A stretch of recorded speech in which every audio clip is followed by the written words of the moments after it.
Hi, I'm Steve Baty, and this is my 30-second self-portrait.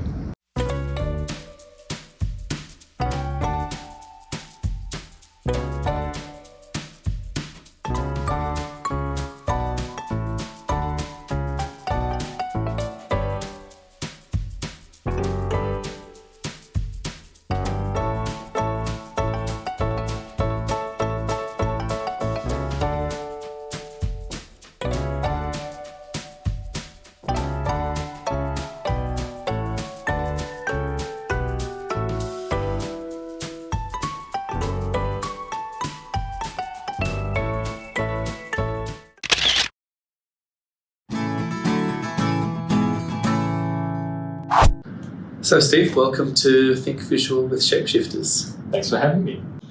Well, I think one of the things that I find particularly interesting about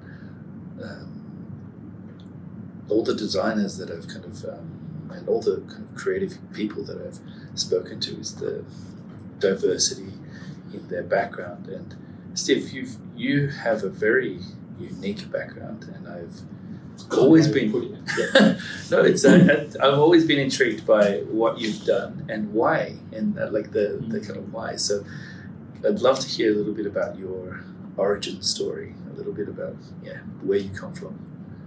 Okay, so I'm born and bred in Sydney. So I think that's important to understand. I've only ever really lived and worked in Sydney. I've studied in Sydney at Sydney University, at UTS, at Macquarie University over the years, but I've pretty much spent my entire life. There was a period when I was a child when I lived in Mackay in Queensland. I had a backyard. It was a sugarcane plantation. There are a couple of seasons there where they would burn off the cane and the house would get overrun by snakes and then rats. Those two things go together quite a lot. So that was an end to it for my mother. She was like, the second season of that, she just went, no, I can't raise children with snakes running through the backyard, chasing the rats that are escaping the fire. We're moving back to Sydney. And that was, I was 2, I think, when we moved back to Sydney. And I've been here ever since. So it's important to understand that. I've spent most of my adult life within the inner west of Sydney, so on the banks of the Parramatta River, pretty much. My adult life is defined really between Sydney University and Leichhardt in one sort of axis, and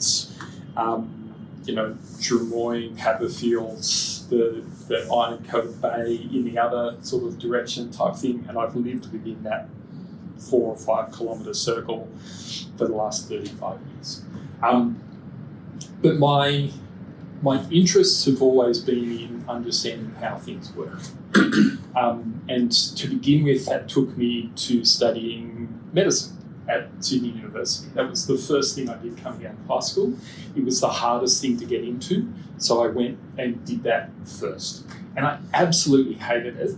And I hated it because the way Sydney University taught medicine, and as far as I understand, they still do, but they deconstruct the human body into very, very small pieces, literally and figuratively, and ask you to memorise those bits. So it's all about labels and parts. And it's really not very much about the mechanics of how we are as bodies, let alone as people. And I hated that idea. And I got through sort of 6 months of it and was really, really disillusioned with the entire mindset of it. And I spoke to, it so happened that I was performing in the annual show that the Faculty of Medicine puts on, the Med Review, and it gave me an opportunity to speak to other students who were in 3rd year, 4th year, 5th year of their medical degrees.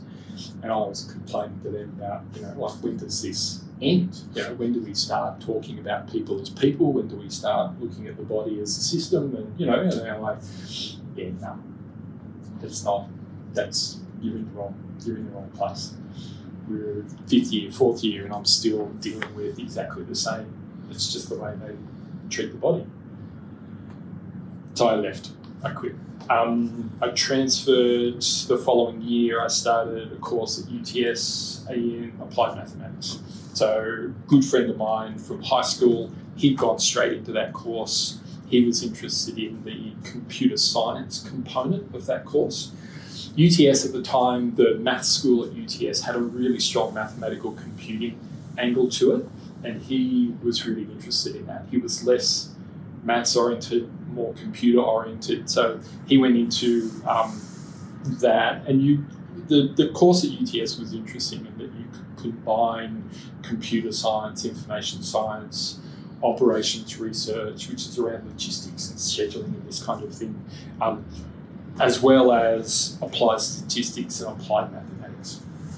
And I loved what he was doing. Like he and I would talk, and I'd be like, you get to think about stuff, and I'm just being told to memorize stuff, and it's driving me crazy. So I transferred. And I stayed. I graduated in applied mathematics and applied statistics. Those were the two, I did a double major, and I loved it. I loved it all the way through. But I reached a point at the end of it where the work at the time, so 93 is when I finished my maths degree, and Australia was in the midst of the recession we had to have. So this was the Paul Keating era as Treasurer before he became Prime Minister. When we floated the Australian dollar, there was a lot of deregulation in the Australian economy, but as a result, Australia had a recession. And so it was difficult to find work, work was difficult to come by. Certainly careers weren't great. And I was given the opportunity of doing finance.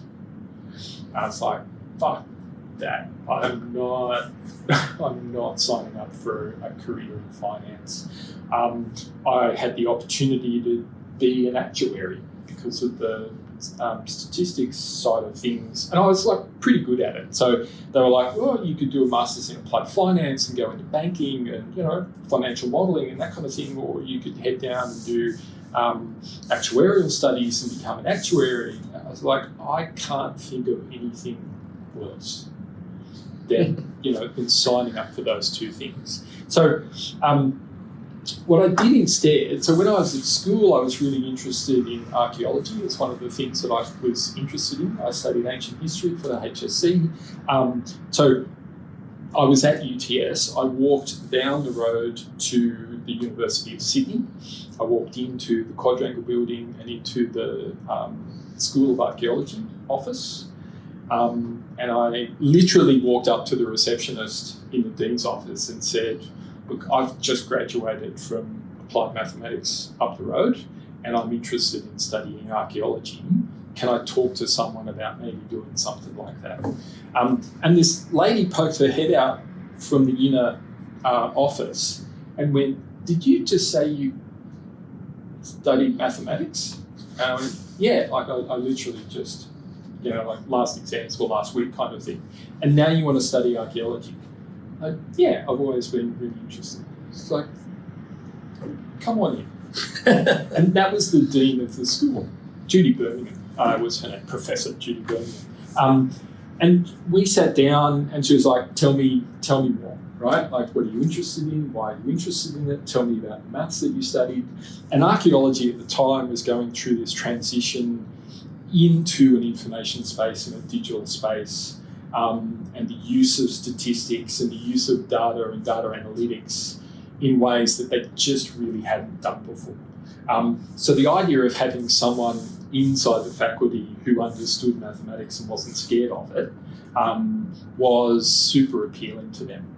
So after 2 hours with Professor Birmingham, she had mapped out a 2-year graduate program for me that meant I could study just archaeology within the Faculty of Arts, within the School of Archaeology, and at the end of it come out with a master's degree in archaeology, right? Awesome. So 1994, that's what I did. I signed up to that program. I essentially did second year, third year, and honours concurrently, but I didn't have to do any other subjects. So the program that she created for me, and I'm the only one who's ever signed up for that program, right? Like it ceased to exist when I left. But I only had to do archaeology. So I was able to just go in there, do archaeology of the Near East 2 and archaeology of the Near East 3, and then write an honours thesis on contact archaeology amongst Inuit tribes in Canada. All at the same time, I did field work down at the Rocks, down at Cumberland Street, where we dug up an 1810 row of houses, like terrace houses from the early 19th century. I did field work out in Western Sydney in the Nepean Valley in the area of Jamison, which is the Jamison Estate. So there's a suburb of Jamison out there now. As you get towards Penrith in the Nepean Valley, it's the first big sheep pasture out there. He was the son of the surveyor who surveyed Bell's Line of Road out through the mountains. 1820 odd, the land was gifted to him, and he built this really nice sandstone manor house to oversee the sheep station. 1830s, it burnt to the ground, and we were digging through the ruins of it. So I got to do field work out there, and then I got to do 6 weeks of field work in the Central Australian desert, plotting the old telegraph line that connected Australia to the world. So from Darwin, the underground cable came across from Indonesia, ended in Darwin, ran all the way through Central Australia to Port Augusta, and then over to Adelaide, to Melbourne, and to Sydney type of thing. And we followed each of the repeater stations through the Central Australian desert, plotting where they were and looking at the artefacts around them, right? And unfortunately, by the end of that year, I really needed to find paying work, like a real job. And I found work that took me too far away from the university to continue doing that degree. So I ended up stopping after a year, but I loved it. All of it, though, is about understanding how things work and how things are connected, and the introduction of people into the mix. The maths degree is all around understanding the world. I was doing applied mathematics and applied statistics. It's understanding why waves crest when they hit a beach. Like, what is the mathematical formula that explain why a wave crests as it approaches a coastline? Why light behaves the way that it does, or why a magnetic field does what it does, and all of this kind of thing. Why traffic behaves in the way that traffic behaves, and why someone hitting their brakes on a freeway can mean 30 minutes later people are still braking in the same spot, even though there was no reason for it in the first place, right? But being able to model and understand that kind of stuff and think in systems. So fast forward 30 years to today, and I'm thinking about transport systems and train stations and airports and this kind of thing, and using that sense of, well, what are the relationships between things and how do I describe those relationships? And these days a lot more, instead of using mathematical models and equations to describe, using images and visuals and that kind of thing to give other people a better sense of, well, what are the relationships between things? So that's where I sort of came from, and it really is eclectic, right? In 95 I was helping support and bring into the country packaged software. So I was the Australian representative for Quark Express and for Macromedia Freehand and for Kai's Power Tools and, those sorts of things. And then I worked for a photographic studio doing photo retouching for a year. I'd sit in front of a computer and I would do photographic retouching.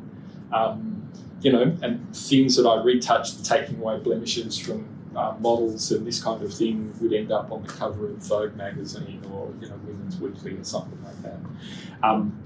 I did that for a year. I went to a multimedia company and designed some of the first websites some of the first commercial websites in Australia, and then went to a web design agency and was there for 9 years, and ended up founding Meld Studios and doing service design and strategic design for nearly 15 years. So, but it's like, it is an eclectic mix. And along the way, I studied a master's degree in e-commerce and an MBA, so I better understood the way businesses think and work. But all of it really comes back to, I really am just interested in how things connect and influence one another and behave as systems.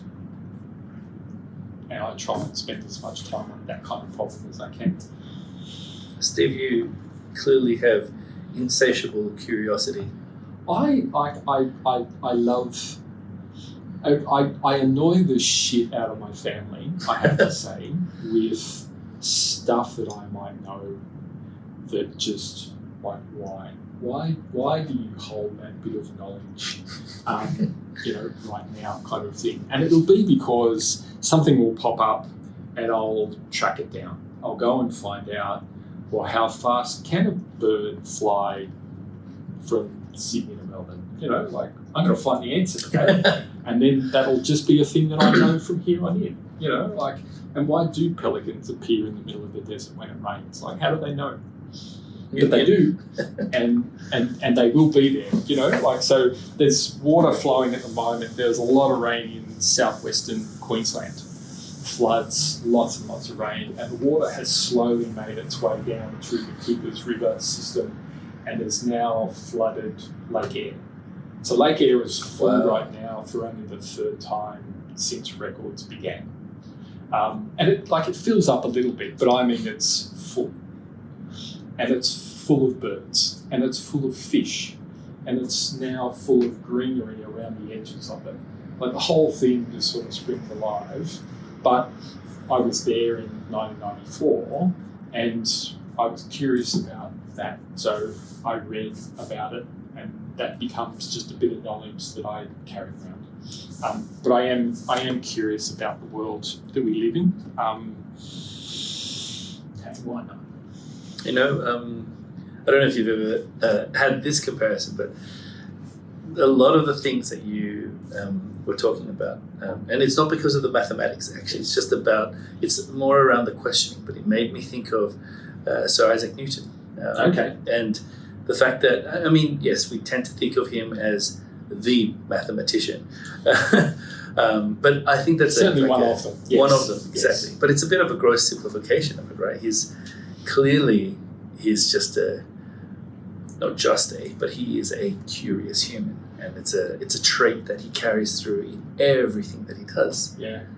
So you mentioned Isaac Newton. Here's another fun bit of trivia that I was reading about the other day. So in his later years, Newton got completely carried away with the idea of alchemy, right? So he spent the last whatever it was of his life trying to figure out how to turn lead into gold. That was like there are sort of two key projects amongst alchemists in the 1600s into the 1700s type of thing. But the two key projects of alchemists were the Philosopher's Stone, so which would help create the elixir of life type thing, and turning lead into gold. And Newton was very, very much enchanted with the idea of turning lead into gold, and he spent a lot of time on it. So he forgot all about physics and mathematics and the geometry of the solar system and all of this kind of stuff, and he focused on that. Anyway, last week, the Large Hadron Collider was used to bombard lead atoms and created gold. It happened. It really did. It actually happened. Yes. Yeah, they did it with a bloody great particle accelerator, but they actually created a tiny little amount, but they actually did it. And it's the first time anyone's ever been able to go, we turned lead into gold. And it was only last week, which I thought, okay, finally. That is fantastic. And yes, I saw that too, and I was like, wow, that is amazing. Right? It is amazing. It is. Yeah. It is. But it really is one of those things that makes you sort of go, well, they were right. The alchemists were right, They just weren't going to do it with, acid and a Bunsen burner. They needed They needed a lot better more help. equipment. Yes, Much better equipment. Yeah. Steve, that is one heck of a journey. Yeah. It's pretty roundabout, I gotta say. It's actually pretty awesome. I think it's also, at least from an outside perspective, from we've been aware of your work for a long time, and we've seen you represent design for a very long time. In UX Australia, in Meld as one of the preeminent design studios of Australia. What brought you to design? I mean, I know you said there were a couple of little things, but the design that you do today is really curious. Yeah. So there was a period through sort of the early 2000s, I guess, most clearly where I was looking at how do we not just sort of think about the way things operate and the relationship between things, but also how do we influence them? How do we communicate those things? And increasingly, as you deal with more complicated and complex questions, the ways in which you can look to intervene and look to sort of influence those things becomes more ambiguous. So you're dealing with a lot more uncertainty, you're dealing with a lot more ambiguity. And your sort of traditional tools and your linear tools for problem solving start to fall apart. They don't work very well because the thing that you're trying to do is not a logical construct. It requires a leap somewhere, right? Now, studying mathematics is an extraordinarily structured, logical discipline, right? Like you really have to build step by step by step by step. And the entire discipline is built on this ability to go, because this is true, this new thing is true. And because this new thing is true, this next thing is true. And on until you can say, therefore, right? But it really does fall apart the minute people are introduced into the mix, because people aren't rational and, sort of deterministic. We're all different in any given moment, on any given day, and that's before we start interacting with other people. And certainly the way a crowd behaves is not the way individuals behave, it's not the way groups or teams behave, and teams and groups behave differently. So when you start to look at the way organisations behave, for example, the dynamics start to break down very quickly. And the idea of this sort of deterministic, logical, rational way of understanding the world falls down.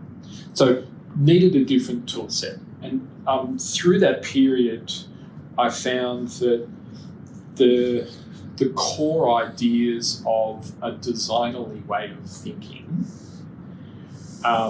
really helped with that. And I articulated what I mean by a designerly way of thinking in an article in 2010 in Interaction magazine. At the behest of John Colco, he said, "Look, I want you to write this, and I'll publish it because I think that's an interesting way of sort of looking at why design is useful." And it was around things like the ability of designers to hold multiple ideas, conceptual ideas at the same time, and just treat each of them as possible, but not favourite. Other disciplines, so science, engineering, very quickly have a channel or a line of inquiry, and they follow it until it no longer works. And then they sort of come back and they go, okay, I'm going to start a new line of inquiry. And the way in which the sort of industry operates is that you've got a portfolio of people each following their line of inquiry. And venture capital works in this kind of basis, right? I'll fund 50 of you to each take a different idea, and one of you is going to be successful, and that's the one I'll make $1 billion from, and the rest of you can bugger off, right?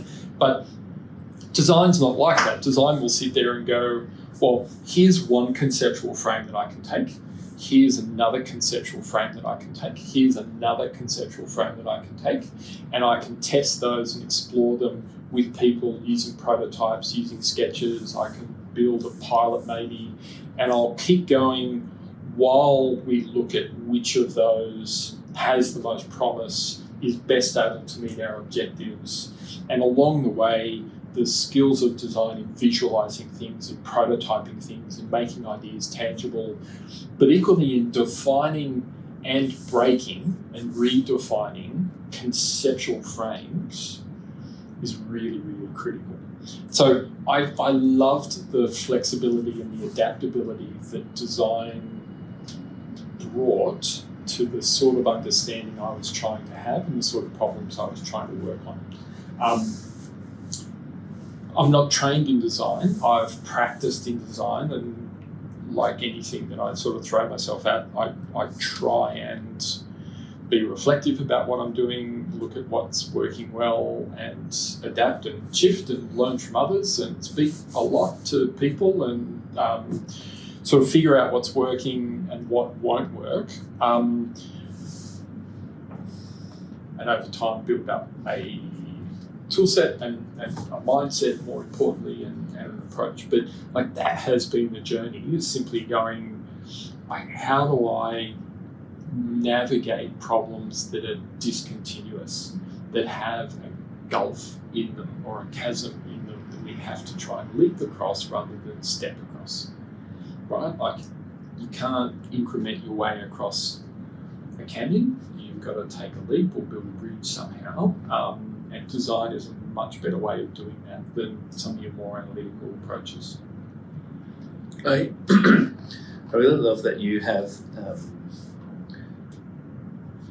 spent a lot of time reflecting on design and its role, and you kind of talk about many different ideas, but you also bring this real practical sensibility to things, because oftentimes when you are giving talks, and correct me if I'm wrong, but the few times I've seen you can talk at UX Australia, IXDA, Good Design, and a bunch of other things, you tend to have a bent towards action and practicality. You like doing things, you like making things. Can you tell me a little bit about the value of action and why you have this deep emphasis on this? Because we know you've got a lot of ideas on these things, but why the imperative drive for action? I guess there's a couple of different ways of approaching that question. One is that I'm less interested in theory for its own sake than I'm intellectually curious about a lot of things, but I like that to have a point or a purpose. It's why I did applied maths rather than theoretical or pure mathematics, right? It's why I did applied statistics rather than, and it's why I like design is a way to actually influence the world and have an impact on the world. And I think that's more where the action part comes from, is that I see the potential for our world and our society and our communities to be significantly better. And I'm impatient for that to happen. And I'm frustrated at the lack of action that I see from others. And I don't want my children to inherit a world that is significantly worse than the one that I grew up in. I actually want them to be inheriting a world that is demonstrably improving. right? So, and there are some elements that you look at and go, well, that's happening, and there are others that you look at and go, we're going backwards. And so I really would like to see us working proactively rather than reactively on making the world a better place. And why not? So really, I've got, like the alchemists, I've got sort of two main projects. One is to do my part and do my best to improve the world, and the other, which is the project that we all have, which is to improve myself. There are ways that we go about that, physically, mentally, emotionally, spiritually. But I really do want my children and everyone's to be able to look back now, so in 20 years, in 50 years' time, for my kids to be looking back on their childhood and going, that was the point of things at which things really turned around and improved. Through the late part of the 20th century, the world was in decline, and we turned it around in the early part of the 21st century, and through the rest of the 21st century, we've really seen improvement. I would love for that to be the narrative that they take away, right? Like that the air is clean, and the water is clear and clean, and pollution has been eliminated, and we no longer have toxic chemicals spilling into our waterways and poisoning our water sources and this kind of thing. The kind of crap that they're winding back in America currently, all of those environmental protections and consumer protections, all being wound back in America, the rest of the world is really pushing forward on. We should be doing much, much more of that. We know in a lot of cases exactly what we should be doing. We need both the collective will and the political will to actually go about doing these things. So a lot of what I'm doing is trying to show and talk about what's possible. Yep. And that's a big thing. People need to understand what's possible. They need to be able to see it and understand it and believe it, and feel like it's worth putting their energy into working towards. It's why I talk about things like being able to see the stars at night. I don't care about cars, I want to be able to see the stars. And getting petrol cars off the road is simply a way of being able to have clear blue skies, being able to see the mountains. Like where we are right now, if you looked out in that direction, you should be able to see the Blue Mountains. And you can't because we're a polluted city, but during COVID you could. Right from here, during COVID, you could look to the west and see the Blue Mountains. That is amazing. Just because the cars weren't on the road. We didn't have the level of pollution coming from these petrol and diesel-powered vehicles, the commercial vans, the light trucks, like all of that kind of stuff. Get them off the road because we're locked down, and you can see the mountains. And I want us to understand what it would be like to see the mountains, to get fish in the harbour here. Like Darling Harbour should have fish in it. You should be able to get whales into Sydney Harbour. Should. They avoid it because it's dirty and you don't have fish for them to eat, and it's noisy and all of those things, right? So, but if you start to replace diesel-powered boats with electric boats, well, it's not noisy anymore. Yep. It's a lot quieter.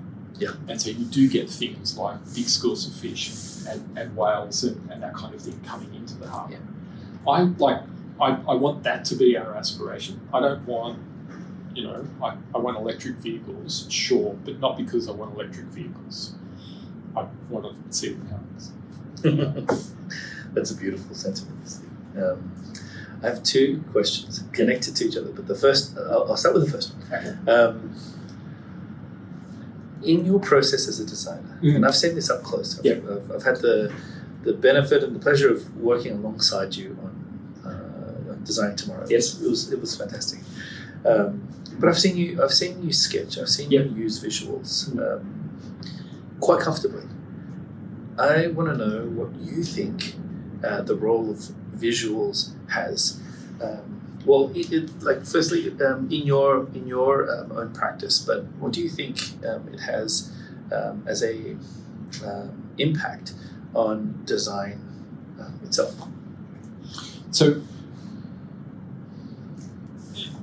when it comes to explaining abstract ideas, I can expend a lot of words and not get very close to a shared understanding with a group of people, especially a diverse group of people, to really understanding an abstract idea.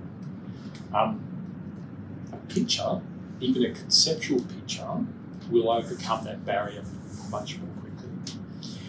The other thing that it begins to do is creates a shared environment where we can understand together rather than me talking, which really holds the understanding in my head, and if I'm really lucky, transfers it into your head, rather than creating a shared thing. So by visualizing something, we create a shared space much more successfully than I can with words. So that's a big thing. I think the second thing is that language is ambiguous, language is cultural, language constrains our thinking. So we know that people from different language backgrounds think and see the world differently. And one of the biggest things that we can do to really open up our perspective on the world is to learn another language, to go and embed ourselves in another culture, to have that combination of actually the way you see the world and the way you speak about the world are inherently entwined. And as soon as I start to force myself to come at it from another language, I at least have to acknowledge that there might be another way of viewing the world, right?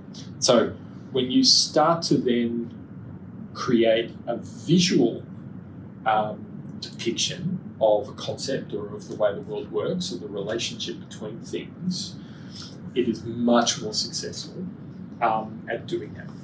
The other thing that it does is a visual creates a tangible representation that people can begin to react to. So it then becomes something that people can look at. They can see themselves in a scenario or in a moment and reflect back to you how accurate that description is, how it makes them feel, whether it's a problem that they themselves have that is worth solving. Again, much more successfully than me saying to you, right, let me lay out a scenario for you and then talking at you, right? Like that requires a lot of translation in your head, and you are not necessarily getting what I mean with my words, whereas a visual representation is a much better thing. It's why prototypes work so well, it's why sketches work so well. They are different versions of a visual representation to give somebody the idea of this is what we mean, right? But it does so much more successfully, in my view, than words ever could. Short of bringing in a poet,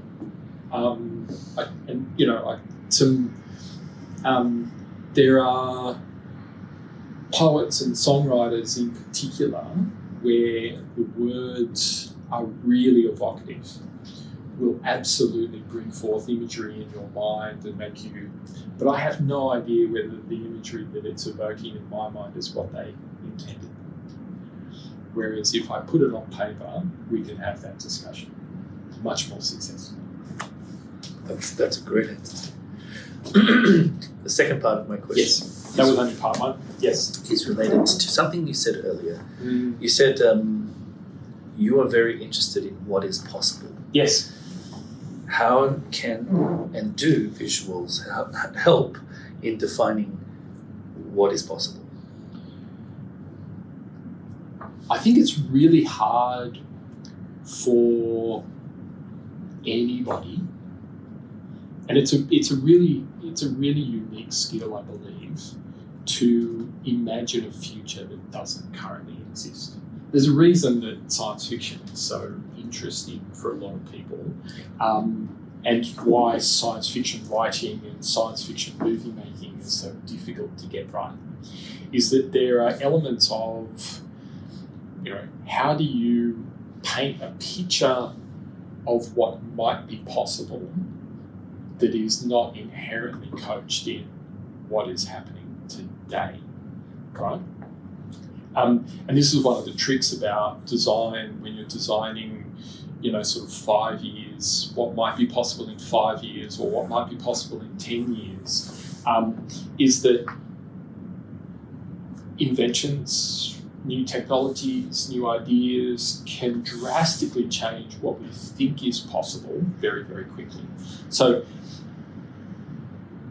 the idea of helping people visualize a possible future has a number of benefits to it. So A, like the actual process of visualizing, here's what I mean about what might be possible. So I was talking before about, like being able to see the mountains. Yeah. Like that's an image that people can really get behind, right?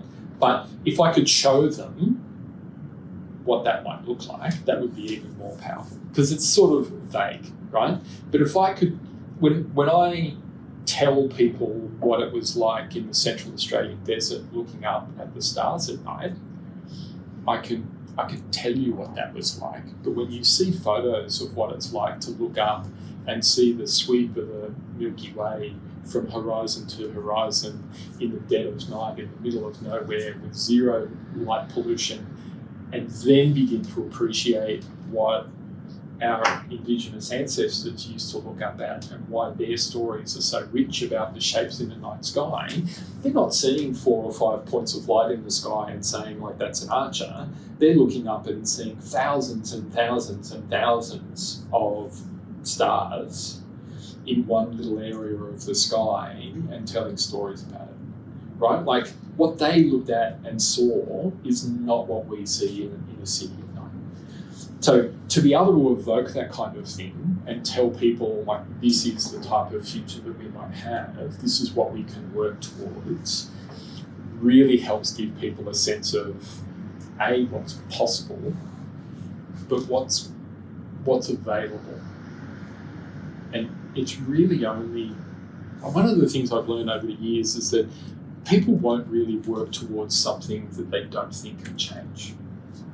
So the first step in making change happen is not to make people feel like there's a problem, or that has to happen, but to actually make them feel like change is possible.